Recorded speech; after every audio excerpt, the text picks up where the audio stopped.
ഈ ക്വസ്റ്റ്യൻ നോക്കൂ. 1/1 into 2 plus 1/2 into 3 1/3 into 4 et cetera plus 1/99 into 100 ഒരു മിനിറ്റിനുള്ളിൽ ചെയ്യേണ്ട ചോദ്യമാണിത്. അപ്പൊ ഇങ്ങനെയുള്ളൊരു ചോദ്യം വരുമ്പോൾ നമുക്ക് എന്തെങ്കിലും എളുപ്പത്തിൽ ചെയ്യാൻ കഴിയണമെങ്കിൽ അതിലെന്തെങ്കിലും ഒരു ട്രിക്ക് ഉണ്ടായിരിക്കും. അപ്പൊ ചോദ്യത്തിന്റെ പ്രത്യേകത നോക്കൂ. മുകളിലെല്ലാം 1 1 1 ആണുള്ളത്.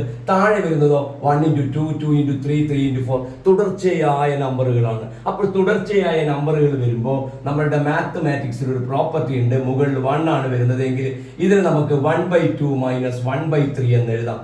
1/3 into 4 നമ്മൾക്ക് 1/3 മൈനസ് 1/4 എന്ന് എഴുതാം. എപ്പോഴാണ് ശ്രദ്ധിക്കണം? മുകളിൽ 1 ആയിരിക്കണം, താഴെ തുടർച്ചയായ എണ്ണൽ സംഖ്യകളായിരിക്കണം. അങ്ങനെ വരുന്ന സമയത്ത് ഈ നമ്പറിനെ നമുക്ക് എങ്ങനെ എഴുതാം? 1/1 മൈനസ് 1/2 പ്ലസ് ഇതിനെ 1/2 മൈനസ് 1/3 പ്ലസ് 1/3 മൈനസ് 1/4.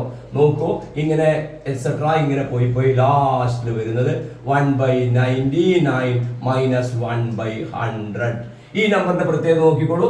-1/2 പ്ലസ് 1/2 ഇത് രണ്ടും ക്യാൻസൽ. -1/3 പ്ലസ് 1/3 രണ്ടും ക്യാൻസൽ. ഇങ്ങനെ ഓരോന്ന് ക്യാൻസൽ ആയി പോയി ലാസ്റ്റിൽ ഇതിന്റെ തൊട്ട് മുമ്പിൽ ഏത് നമ്പർ ഉണ്ടാവും? നിങ്ങൾക്കറിയാം, 1/98 മൈനസ് 1/99 ആണ് ഉണ്ടാവുക.